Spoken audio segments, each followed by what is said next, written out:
Hello students, कैसे हैं आप सभी। आई होप आप सभी अच्छे होंगे। मैं आप सभी का अपने यूट्यूब चैनल स्मार्ट क्लासेस पर स्वागत करती हूँ। चलिए आज क्लास 11th का फर्स्ट चैप्टर की एक्सरसाइज 4 पढ़ते हैं। इससे पिछली वीडियो में हमने 1.3 तक कंप्लीट करा दिया। जिन बच्चों ने 1.3 तक कंप्लीट नहीं किया है वो 1.3 तक अपनी एक्सरसाइज कंप्लीट कर लीजिए। उस वीडियो का लिंक इस वीडियो के डिस्क्रिप्शन में आपको मिल जाएगा। चलिए इसका फर्स्ट क्वेश्चन में देखते हैं क्या पूछा हमसे। इसमें बोला है हमसे कि निम्नलिखित में से प्रत्येक समुच्चय युग्म का सम्मिलन ज्ञात कीजिए। तो देखिए, तो सम्मिलन है ये क्या होता है, पहले इसे समझिए। सम्मिलन को बोलते हैं हम यूनियन। क्या बोलते हैं इसको? यूनियन। तो जो इसका जो साइन होता है वो ऐसा होता है, यू टाइप। ठीक है, तो देखिए यूनियन हम कैसे निकालते हैं। हमें कोई सेट दे दिया 1 2 3 और बी सेट दे दिया हमें 2 3 4 5। तो इनका यूनियन हम कैसे निकालते हैं? तो देखिए, जो दोनों में कॉमन है उनको भी लेंगे और जो कॉमन नहीं है उनको भी ले लेंगे। तो ए यूनियन बी कैसे लेंगे? पहले इस वाले सेट के सारे एलिमेंट्स लिख लीजिए। मतलब ये है कि एक एलिमेंट दोबारा रिपीट नहीं होना चाहिए। 1 2 3, इसमें 2 1 आ गया, इसमें से 2 भी आ गया, 3 भी आ गया, तो क्या बचा ओनली इसमें 4 और 5। तो ये क्या निकल जाएगा इसका? A union B. इस तरह से हम यूनियन निकालते हैं। तो चलिए फर्स्ट क्वेश्चन देखते हैं। फर्स्ट क्वेश्चन में दिया है सेट एक्स दिया है 1 2 1 3 5 और वाई सेट दिया है 1 2 3। तो देखिए एक्स यूनियन वाई कैसे निकालेंगे हम? पहले इसके सारे एलिमेंट्स लिख लीजिए फर्स्ट वाले के। अब वो देखना है जो इसमें फर्स्ट इसमें एक्स वाले सेट में ना हो। तो 1 आ गया, 3 आ गया, तो इधर से क्या बचा 2। तो इस क्या आ जाएगा इसका? 1 3 5 2। क्या हो जाएगा ये इसका? X union Y. इसका आंसर आ जाएगा। देखिए सेकेंड में बोला है ए सेट है A E I O U और बी सेट है ए बी सी। तो ए यूनियन बी निकाल देंगे। ए यूनियन बी क्या हो जाएगा इसका? पहले इसी के सभी एलिमेंट्स लिख लीजिए। फिर बी के जो इसमें ए में रिपीट हो गए वो नहीं लेने हैं। ए आ गया, इसमें बी रह रहा है और क्या रह गया? सी। तो ये इसका क्या निकल गया? यूनियन। देखिए थर्ड बोला है हमसे कि ए सेट दिया है हमें एक्स सच दैट एक्स एक प्राकृत संख्या है और 3 का गुणज है। क्या बोला है? प्राकृत संख्या और क्या है? 3 का गुणज है। और बी में बोला है कि एक्स सच दैट एक्स संख्या 6 में 6 से कम एक प्राकृत संख्या है। कैसी बोली है? 6 से कम एक प्राकृत संख्या है।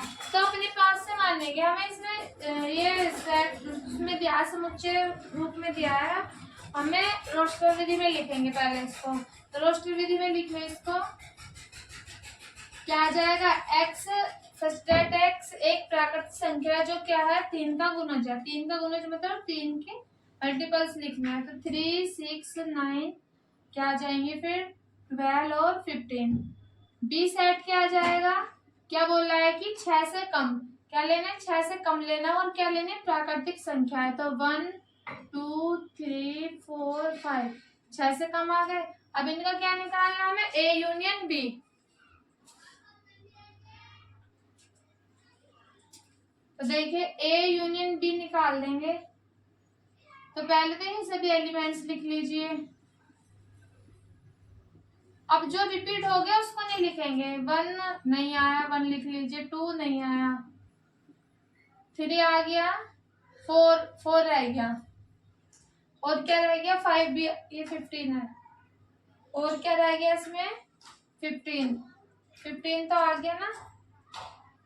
तो बस 5 आ रहा तो 5 लिख लीजिए बस।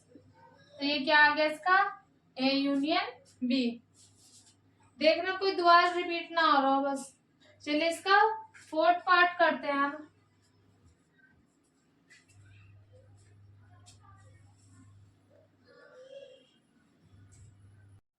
देखिए फोर्थ पार्ट में पूछा है इसमें कि ए सेट दिया है एक्स सच दैट एक्स एक प्राकृत संख्या है। कैसी संख्या? प्राकृत संख्या है। जो क्या है?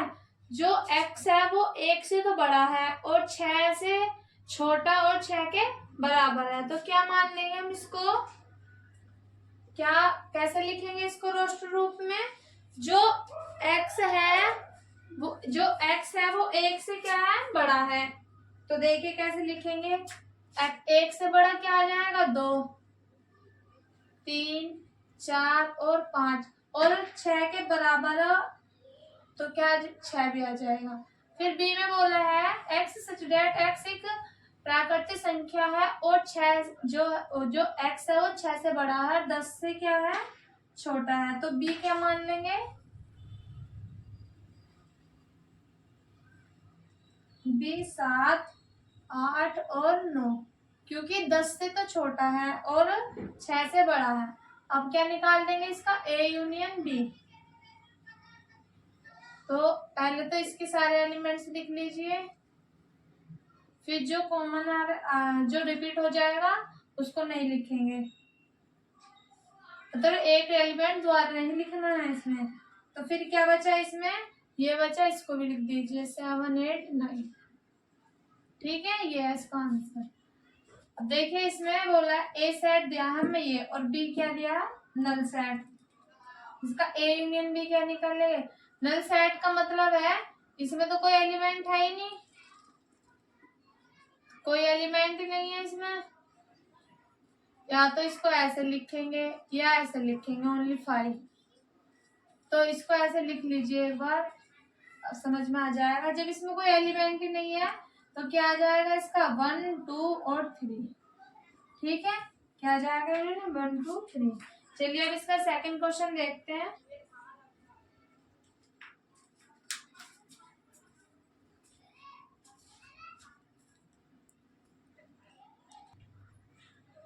देखिए सेकंड क्वेश्चन में बोला है मान लीजिए ए सेट दे रखा है और बी सेट दिया है।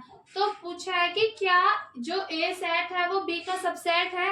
अभी मैंने 1.3 एक्सरसाइज में बताया था सबसेट का साइन कैसा होता है, ये वाला।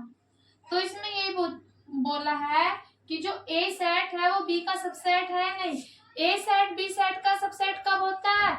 जब ए सेट ए के सभी एलिमेंट्स बी में हो। तो ए जो सेट होगा वो बी का क्या कहलाएगा? सबसेट। तो देखिए जो ए सेट दे रखा है हमें, ए और बी क्या दे रखा है? एलिमेंट्स क्या है इसके? ए और बी। और बी के एलिमेंट्स क्या है? ए, बी, सी। तो बताइए इसके सभी एलिमेंट्स बी सेट में है या नहीं है? तो है, तो क्या आ जाएगा? जो ए सबसेट है किसका? बी का। तो क्या आ जाएगा इसका आंसर? हाँ, है। ठीक है, अब हमें ये ज्ञात करना है ए यूनियन बी निकालना। तो ए यूनियन बी देखिए कैसे निकालेंगे? ए यूनियन बी, तो ए के एलिमेंट्स लिखिए और बी के एलिमेंट्स लिखिए। तो क्या निकल जाएगा? ए, बी और जो बचा उसको लिख लेंगे सी। या तो इसको यही छोड़ दीजिए, आंसर ये भी सही है। जो देखिए ए, बी, सी, तो वो सेट किसके इक्वल है? बी के। तो यहाँ लिख देंगे जो ए यूनियन बी है वो किसके इक्वल है? सेट बी के इक्वल है। ये भी आंसर है और ये भी देख लेना, जो भी आंसर बुक में दे रखा हो वही कर लेना। देख चलिए अब थर्ड क्वेश्चन करते हैं इसका।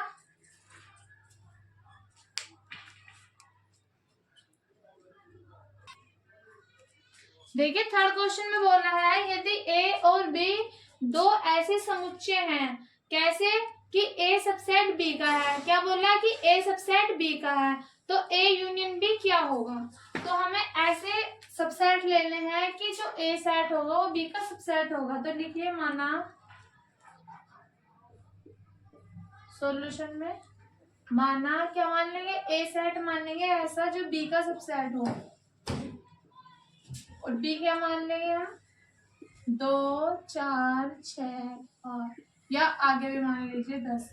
तो अब हमें ये बताना है कि ए जो ए सेट है वो बी का सबसेट है या नहीं है। तो लिख देंगे जो ए है बी का सबसेट है। ठीक है, अब क्या निकाल लेंगे, यूनियन। तो ए यूनियन बी निकालिए, कैसे निकल जाएगा, देखना जो जो कॉमन आ रहा है उसको ले लीजिए पहले। अब क्या बचे, 8 और 10। ठीक है, तो निकल गया ए यूनियन बी। अभी जस्ट पीछे क्या है, अभी सेकंड क्वेश्चन क्या है, जो ए यूनियन बी निकालना था वो उसमें बी सेट के इक्वल आ गया। तो देखिए ये भी तो बी सेट के इक्वल आ रहा है, तो यही छोड़ दीजिए, इसका आंसर ये भी सही है। या ऐसे लिख दीजिए जो ए यूनियन बी है वो सेट बी के इक्वल है। ठीक है, सेम क्वेश्चन थे ये दोनों। चलिए फोर्थ क्वेश्चन देखते हैं इसका।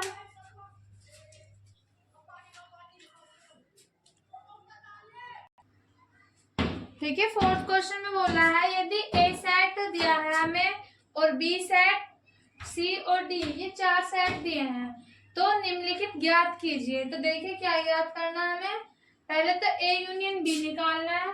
अभी निकालना सिखाया मैंने, यूनियन कैसे निकालते हैं, फिर ए यूनियन सी। तो इस तरीके से हमें इन सबके मान ज्ञात करना है। तो चलिए हम यूनियन निकालते हैं। पहले जो सेट दिए हैं उनको लिख लेते हैं। ए सेट क्या दिया है, 1 2 3 4। बी सेट के एलिमेंट्स 3 4 5 और 6। फिर सी सेट के लिखिए,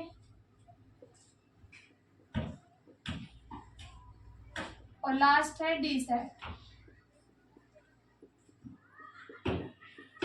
फर्स्ट पार्ट है ए यूनियन बी।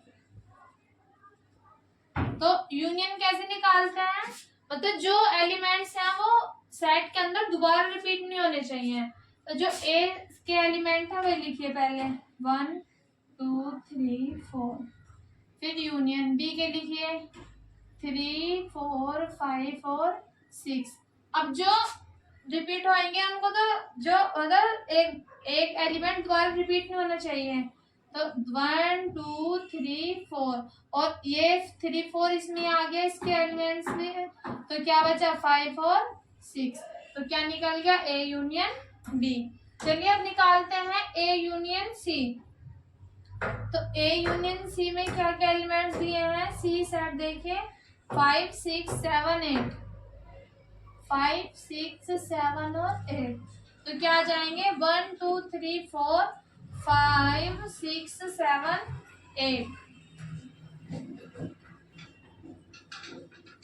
7 और क्या निकल जाएगा 8। सही है, ये इसका आंसर आ गया। अब देखिए थर्ड पार्ट में बोला है बी यूनियन सी।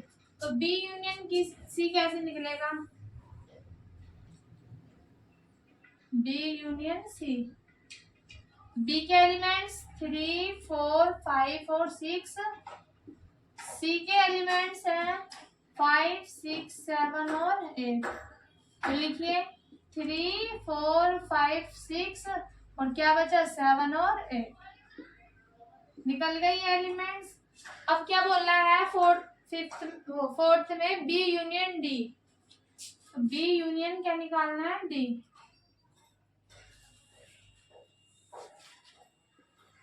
बी के एलिमेंट्स हैं 7 8 9 और 10। तो देखिए क्या क्या आ जाएंगे बी यूनियन डी में, 3 4 5 6 7 8 9 और 10। आई होप आप सभी को बहुत अच्छे से समझ आ रहे होंगे। चलिए फिफ्थ है ए यूनियन बी यूनियन सी।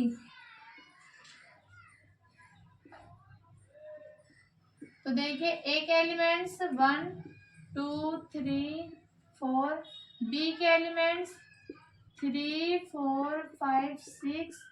फिर सी के एलिमेंट्स हैं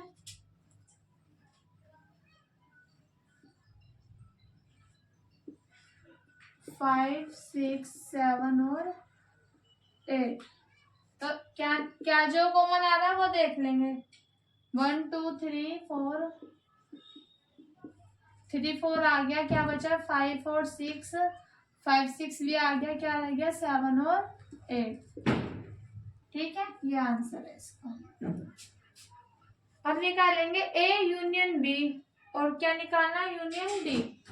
तो ए यूनियन बी और यूनियन डी, तो डी के एलिमेंट्स लिख लिए यहाँ पर।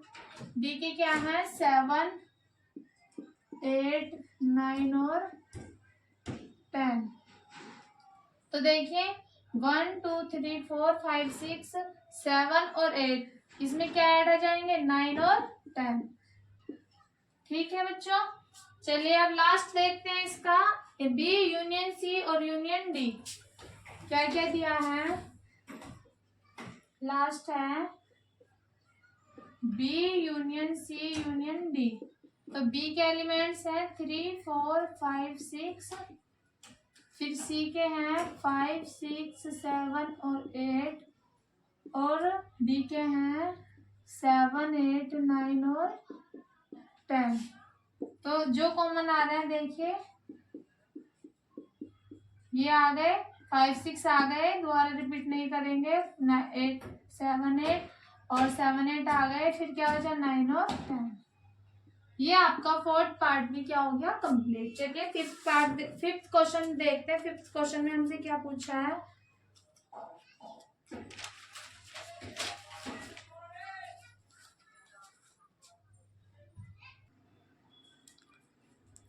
देखिए फिफ्थ क्वेश्चन में बोल रहा है प्रश्न 1, जो हमारा प्रश्न 1 है उसमें दिए प्रत्येक समुच्चय युग्म का सर्वनिष्ठ समुच्चय ज्ञात कीजिए। ठीक है, जो प्रश्न 1 है, क्वेश्चन नंबर हमारा 1 है, उसमें हमसे सम्मिलन ज्ञात करने के लिए बोला था, लेकिन इस क्वेश्चन में बोला है कि जो प्रश्न 1 के जो समुच्चय हैं, जितने भी सेट दिए हैं क्वेश्चन नंबर 1 में, उसके सर्वनिष्ठ समुच्चय निकालने हैं।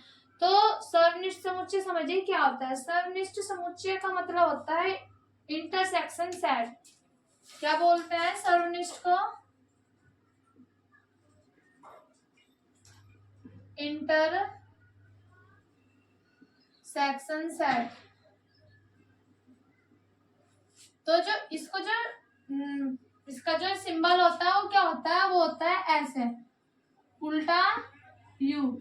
अभी हमने निकाला था, जो निकाला था यूनियन, वो तो था ऐसा, और जो इंटरसेक्शन होता है वो होता है इसका उल्टा।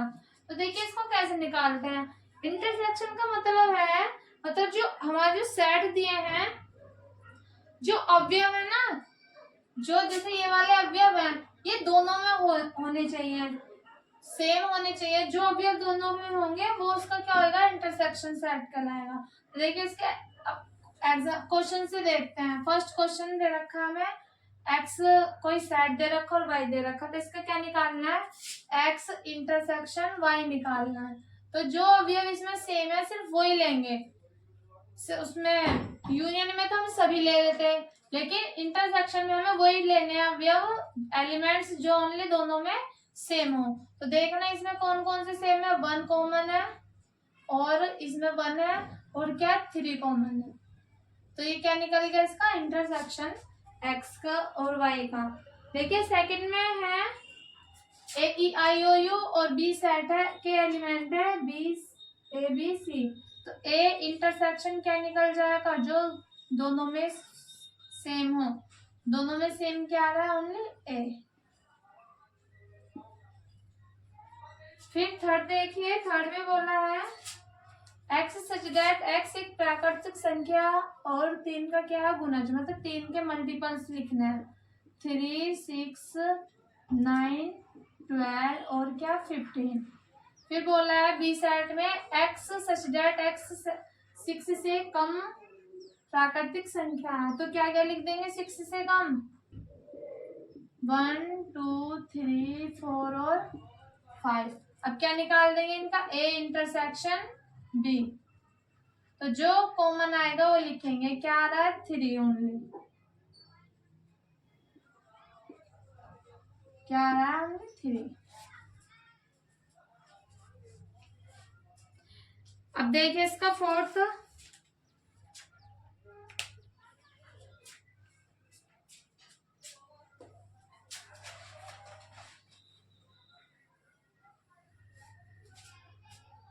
फोर्थ में बोला है x सच दैट x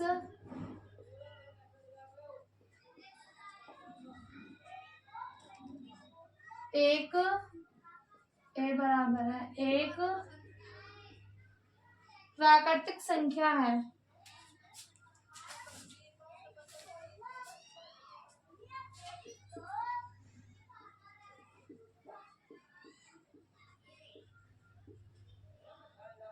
और क्या है, जो x है वो एक से तो क्या है बड़ा है और 6 के बराबर व 6 से छोटा है।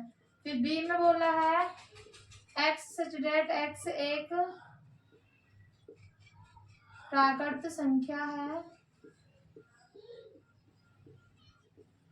और जो x है वो 6 से बड़ा और 10 से क्या है छोटा व बराबर है, सॉरी ओनली छोटा। देखिए इसको सॉल्व करते हैं। सेट मान लेंगे, इनको रोस्टर फॉर्म में लिख लेंगे। क्या लिख लेंगे, x एक प्राकृतिक संख्या है जो क्या है x एक से बड़ा है और 6 से छोटा है, तो 2 3 4 5 और क्या लिख लेंगे 6, भाई 6 के भी तो बराबर है। बी में क्या लिख लेंगे 6 7 8 और क्या 9, 7 8 और 9। अब इनका यूनियन निकालिए, ए इंटरसेक्शन क्या निकलेगा, जो दोनों में कॉमन हो। तो क्या आ रहा है दोनों में कॉमन, कुछ भी नहीं आ रहा, तो क्या आएगा नल सेट। क्या ओनली 5, या तो ऐसे लिख दिए या ऐसे लिख दीजिए, क्या आ जाएगा 5 कॉमन आएगा क्योंकि कुछ भी कॉमन नहीं आ रहा इसमें। देखिए इसका फिफ्थ पार्ट है, फिफ्थ दिया है सेट दिया है हमें 1 2 3 और बी सेट दिया है नल सेट 5। तो बताइए इसमें क्या कॉमन आएगा, इंटरसेक्शन क्या निकलेगा इसका, ए इंटरसेक्शन बी क्या निकल जाएगा 5 या क्या नल सेट। ठीक है बच्चों, ये आज आपके 5th क्वेश्चन तक कंप्लीट करा दिए। नेक्स्ट वीडियो में इसके 6 क्वेश्चन से स्टार्ट करेंगे। आज के लिए सिर्फ इतना ही है। चलिए तो बच्चों, वीडियो अच्छा लगे तो वीडियो को लाइक करें, चैनल को सब्सक्राइब करें और वीडियो को ज्यादा से ज्यादा शेयर करें। आज के लिए इतना ही, मिलते हैं कल की वीडियो में, बाय।